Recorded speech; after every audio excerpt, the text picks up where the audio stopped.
Keragaman karakteristik peserta didik. Definisi karakteristik individual. Karakteristik atau ciri-ciri individual merupakan keseluruhan perilaku dan kemampuan individu sebagai hasil pembawa dan lingkungan. Karakteristik individual adalah ciri unik yang membedakan individu dengan individu lainnya. Faktor-faktor yang mempengaruhi adanya keragaman individu. Yang pertama, nature. Nature adalah pembawaan yang bersifat alamiah, karakteristik individu yang dibawa sejak lahir diwariskan dari keturunan. Karakteristik bawaan merupakan karakteristik turunan yang dibawa sejak lahir, baik yang berhubungan dengan faktor biologis maupun sosial psikologis. Yang kedua, nurture. Nurture adalah karakteristik individual yang diperoleh dari pemeliharaan. Pengasuhan adalah faktor-faktor lingkungan yang mempengaruhi individu sejak dari masa pembuahan hingga selanjutnya. Nature dan nurture merupakan istilah yang biasa digunakan untuk menjelaskan karakteristik individu dalam hal fisik, mental, dan emosional pada setiap tingkat perkembangan. Karakteristik yang berhubungan dengan perkembangan faktor biologis cenderung lebih bersifat tetap, sedangkan karakteristik yang berkaitan dengan sosial psikologis lebih banyak dipengaruhi oleh faktor lingkungan. Berbagai jenis keragaman karakteristik individual peserta didik. Yang pertama, karakteristik yang berkaitan dengan kemampuan awal atau prerequisite skill. 2. Karakteristik yang berkaitan dengan latar belakang dan status sosiokultural. Yang ketiga, karakteristik yang berkaitan dengan perbedaan-perbedaan kepribadian. Karakteristik yang berkaitan dengan kemampuan awal atau prerequisite skills. Di antaranya adalah intelektual, kemampuan berpikir, dan hal-hal yang berhubungan dengan aspek psikomotor. Yang pertama adalah kecerdasan intelektual. Kecerdasan intelektual adalah istilah yang digunakan untuk menjelaskan sifat-sifat berpikir yang meliputi pemecahan masalah, menalar dan memahami gagasan, hingga daya tangkap dan berpikir abstrak. Secara operasional, dikatakan bahwa inteligensi diperoleh melalui pengukuran dengan menggunakan tes kecerdasan. Yang kedua adalah kemampuan berpikir. Definisi paling umum dalam berpikir merupakan berkembangnya ide dan juga konsep dalam diri seseorang yang berlangsung lewat keterkaitan hubungan di antara beberapa bagian informasi yang tersimpan dalam diri seseorang tersebut dalam bentuk pengertian. Kemampuan berpikir merupakan bagian dari kemampuan kognitif. Berdasarkan pengamatan dan penyerapan seseorang atas suatu objek, setiap orang dapat memiliki persepsi tersendiri mengenai hal-hal tersebut. Berkat pengetahuan yang diperolehnya tersebut, seorang dapat membentuk suatu persepsi yang akan dialaminya dan pengetahuan yang akan didapat menjadi milik orang tersebut. Berdasarkan tahap perkembangan kognitif, anak SD berada pada tahap operasional konkret.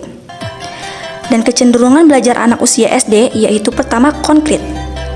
Merupakan proses berpikir lewat bayang atau tanggapan khusus yang terjadi dari pengamatan panca indera yang bersifat konkret.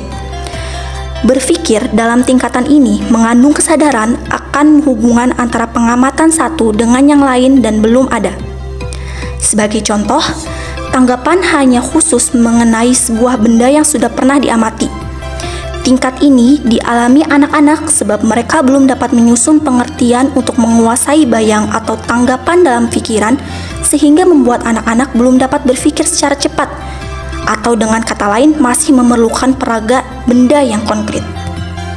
Kedua, integratif. Berpikir integratif terjadi ketika otak mencari arti, melakukan penginderaan, dan memahami segala hal yang dialaminya. Pada tahap usia SD, anak memandang sesuatu yang dipelajari sebagai suatu keutuhan. Mereka belum mampu memilah-milah konsep dari berbagai disiplin ilmu. Hal ini melukiskan cara berpikir anak yang deduktif, yaitu dari hal yang umum ke bagian demi bagian. 3. Hierarkis. Pada tahap usia sekolah dasar, cara anak belajar berkembang secara bertahap mulai dari hal-hal yang sederhana ke hal-hal yang lebih kompleks. Sehubung dengan hal tersebut, maka perlu diperhatikan mengenai urutan logis, keterkaitan antar materi, dan cakupan keluasaan serta kedalaman materi. Lalu yang terakhir adalah hal-hal yang berhubungan dengan aspek psikomotor. Aspek psikomotor adalah aspek yang berhubungan dengan kemampuan keterampilan atau skill seseorang. Adapun pengertian lainnya meliputi segala tingkah yang menggunakan saraf dan otot badan. Psikomotor berhubungan dengan perkembangan motorik, koordinasi otot, dan juga keterampilan-keterampilan fisik. Adapun tingkatan keterampilan psikomotor mulai dari tingkatan paling rendah sampai tingkatan paling tinggi, di antaranya: pertama, imitasi atau peniruan. Kedua, manipulasi atau penggunaan konsep. Ketiga, presisi atau ketelitian. Keempat, artikulasi atau perangkaian. Dan yang terakhir, kelima, naturalisasi atau kewajaran. Karakteristik yang berkaitan dengan latar belakang dan status sosiokultural. Yang pertama, ada latar belakang ekonomi. Peserta didik yang sedang mengikuti proses pendidikan pada suatu lembaga pendidikan berangkat dari latar belakang ekonomi yang berbeda-beda. Ada yang dari ekonomi rendah, sedang, hingga tinggi. Latar belakang ekonomi ini sedikit banyak dapat terlihat dari gaya hidup. Latar belakang ekonomi ini sedikit banyak akan mempengaruhi terhadap perilaku anak dan secara tidak langsung dapat mempengaruhi pada proses pendidikan di sekolah. Yang kedua, ada latar belakang pendidikan orang tua. Latar belakang pendidikan orang tua juga berbeda-beda. Ada yang orang tuanya tidak berpendidikan, artinya tidak pernah mengenyam pendidikan secara formal.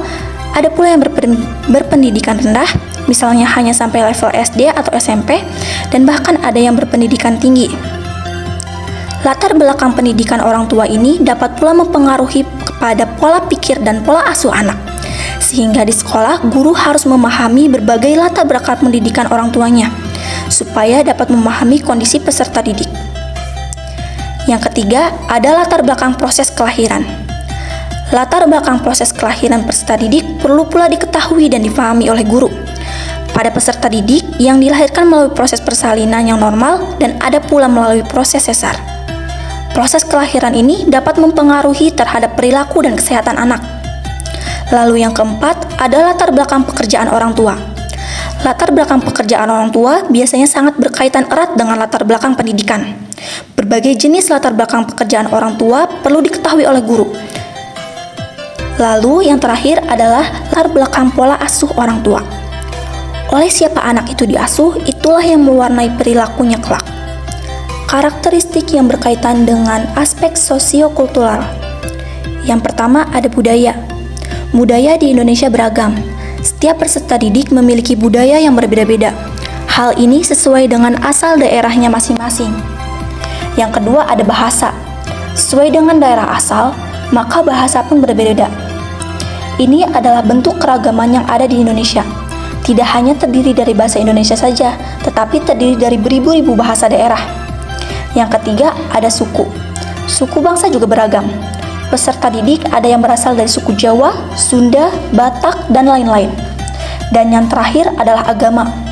Demikian pula agama, karena di Indonesia diakui 5 agama, maka keberagaman agama itulah yang ada pada peserta didik. Karakteristik yang berkaitan dengan perbedaan-perbedaan kepribadian.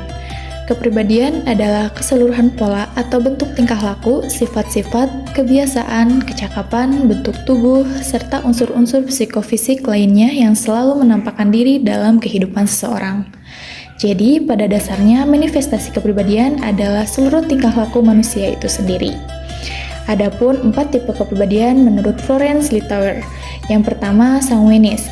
Anak dengan kepribadian ini cenderung energik, ramah, memberikan kesan ceria dalam kondisi apapun, dan suka memotivasi orang lain. Para sanguinis ini memiliki kecenderungan untuk mencari perhatian, kasih sayang, dukungan, dan pengakuan dari orang-orang di sekitar mereka. Namun, mereka biasanya memiliki pola yang tidak teratur dalam menjalankan aktivitas dan sangat sensitif terhadap apa yang orang lain pikirkan tentang diri mereka. Yang kedua yaitu koleris. Anak dengan kepribadian ini memiliki sikap tegas, berorientasi pada tujuan, dan dapat mengatur sebuah tindakan dengan cepat. Anak berkepribadian koleris cenderung mencari kesetiaan dan penghargaan dari orang lain atas kemampuan dirinya. Kedisiplinan kemampuan mereka untuk tetap fokus terhadap suatu hal membuat dirinya berpotensi menjadi seorang pemimpin yang baik. Namun, hal tersebut juga dapat menyebabkan diri mereka menjadi workaholic, keras kepala, dan tidak peka terhadap orang lain. Yang ketiga yaitu melankolis. Anak dengan kepribadian ini memiliki ciri sikap pendiam, pemikir, dan perfeksionis. Sikap perfeksionisnya ini membuat sang anak mampu menyelesaikan tugas secara sistematis dan tepat waktu. Namun, tak jarang hal tersebut juga membuat mereka menjadi pesimis dan sering kecewa jika hasilnya tidak sesuai dengan usaha yang telah mereka lakukan. Anak dengan tipe kepribadian melankolis cenderung membutuhkan kepekaan dan dukungan dari orang lain. Dan yang terakhir yaitu phlegmatis. Anak dengan kepribadian ini biasanya memiliki pembawaan yang selalu merasa cukup terhadap apa yang dimilikinya. Sederhana, mencari kedamaian dengan lebih banyak diam, dan hal tersebut karena mereka memiliki penguasaan diri yang baik dan awas terhadap lingkungan sekitarnya. Adapun jenis kepribadian menurut Carl Gustav, yang pertama yaitu introvert. Kepribadian introvert merupakan tipe kepribadian yang berfokus pada diri sendiri dan lebih suka menyendiri. Mereka cenderung lebih sering berkutat dengan pikiran dan dunia mereka sendiri. Orang dengan kepribadian introvert memiliki tingkat konsentrasi yang lebih tinggi, suka bercerita, mandiri, namun sulit bersosialisasi dan pemalu. Yang kedua yaitu extrovert. Orang yang memiliki tipe kepribadian ekstrovert cenderung menyukai kehidupan di luar. Orang ekstrovert lebih suka berinteraksi dengan orang lain dan lebih terbuka. Mereka sangat pandai beradaptasi dengan lingkungan baru, orang-orang baru, dan suka bercerita, beraktivitas, supel, mudah bekerja dalam kelompok, dan memiliki rasa percaya diri yang tinggi. Tipe ini sangat aktif namun seringkali mendahulukan tindakan daripada pikiran. Yang ketiga, ambivert. Jenis kepribadian ini memiliki perpaduan antara jenis kepribadian introvert dan jenis kepribadian extrovert. Orang ambivert menjalani kehidupannya lebih seimbang karena dia tahu kapan akan menjadi tipe extrovert dan kapan menjadi tipe introvert. Tipe kepribadian ambivert lebih fleksibel dan seimbang antara kepentingan diri sendiri dan kepentingan umum.